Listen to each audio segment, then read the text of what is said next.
we made it to Flagstaff, drove the 900 and some odd miles, stayed overnight, met up with our good friend Mikkel here. We're getting ready to head out to the reservation and do our thing, go stay a few nights, distribute some food, get some firewood out to folks, and play a little music for them. Right on. Story about a man who bought a shovel, and all I gotta do is act naturally.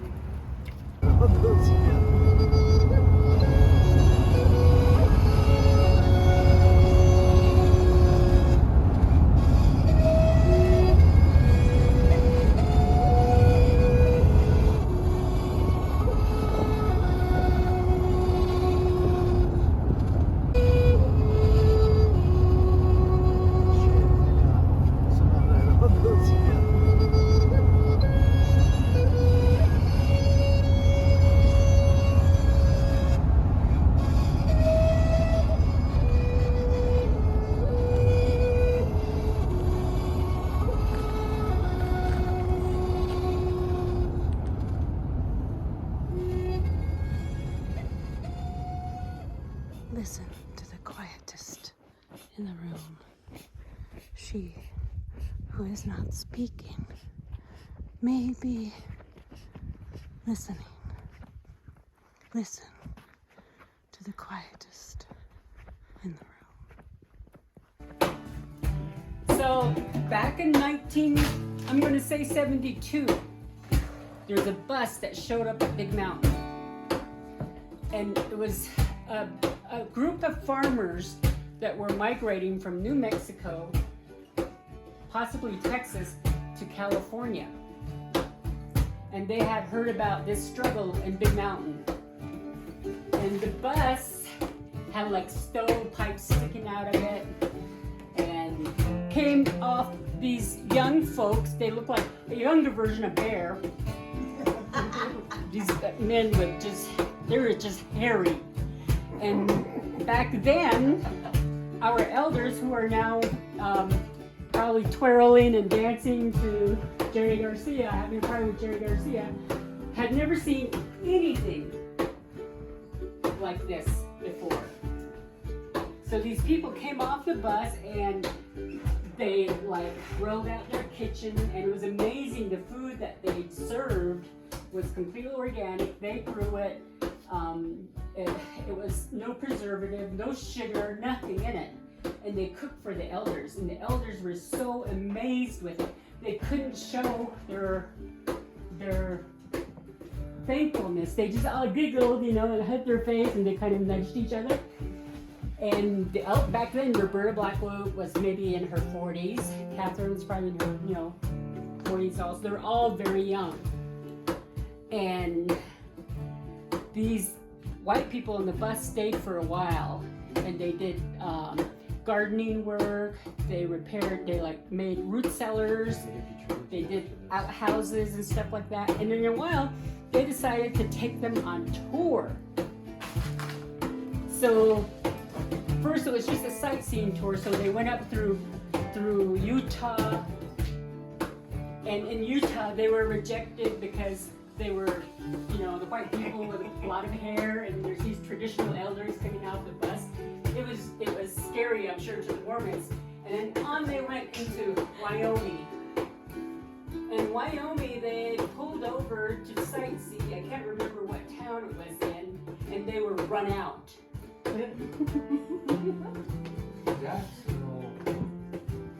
Jacksonville, yeah. They were run out. These hippies and Indians were run out at Jacksonville. And so they loaded up the bus, and they didn't, it's like, that's fine, we can keep going. So they made a turn and went into South Dakota and ended up at Paradise. And from Paradise, they loaded up the bus again and then headed towards California. California, they had backstage passes, and they were the guest of honor at a musical show, aka Grateful Dead show. And the elders are just like going with the show, and they got to get on stage. Wavy Gravy is the one that marched him onto stage, and the famous activist clown. I don't know if you know Wavy Gravy, but he's an activist clown, and very famous for it. So I think it was like at in Berkeley. They came on stage, and they all got to speak. Some in Dene only, some could speak English, and they got to speak and say a few words, and the crowds just didn't know, they never heard of such humanitarian crisis in their own country or in their own backyard. So that's where a lot of the activism kind of sprung up, and Grateful Dead, they were like talked about for a long time, and the elders had no clue that they made a band also famous. So that was how the Grateful Dead and the Big Mountain Elders connected, when they got the word going. There's a lot of activism that started happening, and it was because of these elders and because of my mother, I'm now a deadhead. I'm nobody to blame but her. Oh, thank you. Wear it proudly. We gotta make sure Susie Barsotti gets that one. Oh yeah, oh yeah. I know you're right, you're gonna miss me when I'm gone. But I know you're right, you're gonna miss me when I'm gone. What were they farming? Hogs. Rolling in your arms. Dust bowl children. And we sing a Dust Bowl song.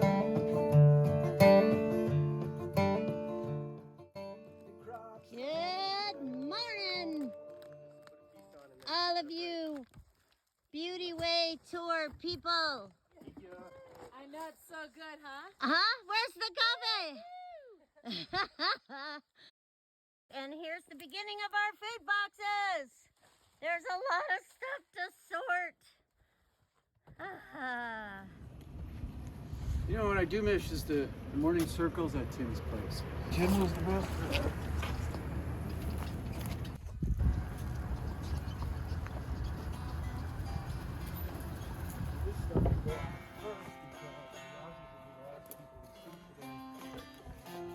Here, I'll just accept. These are all the- Let's put these on the top of something. Okay, so this is all the same of these. Oh, okay. Well, then yeah, we'll just go this one second. Millions of little boxes. We gotta have access to the meds, the books, because Yeah, it's right there. how about the clothing?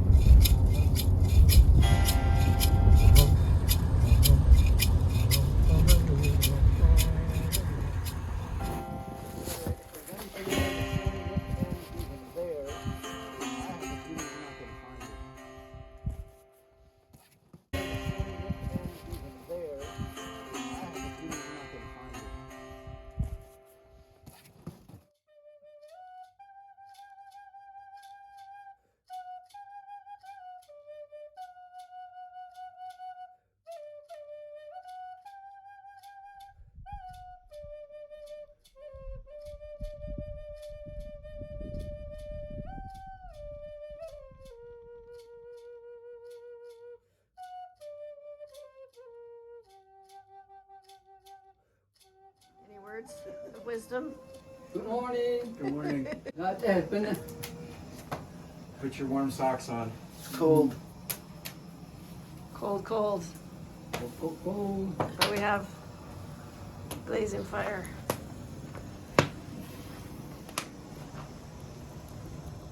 Keeping us warm.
3,000 miles of driving, 2,000 pounds of food got distributed. We had some pretty good experience hanging out with people.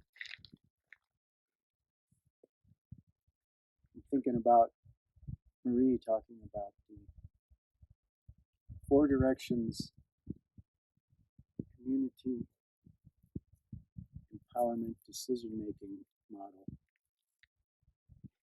for community rebuilding. It was pretty impressive how everything is related. From the shape of the hogan to the patterns of life.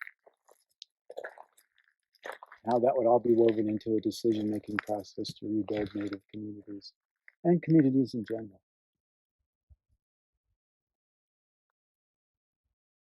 What a thing to be thinking about out there on the reservation. So the mission was successful. I guess this is going to go out to people that help support it, so thank you. People out there are grateful as usual.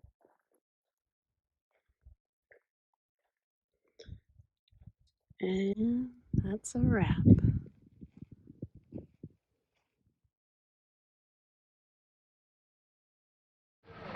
I was born in Mother Earth, and the Navajo culture is this: the holy people give you this place, this lifespan to live in this area. So this is our home, this is where we live. This is what we're made of. This is who we are. We live this every day.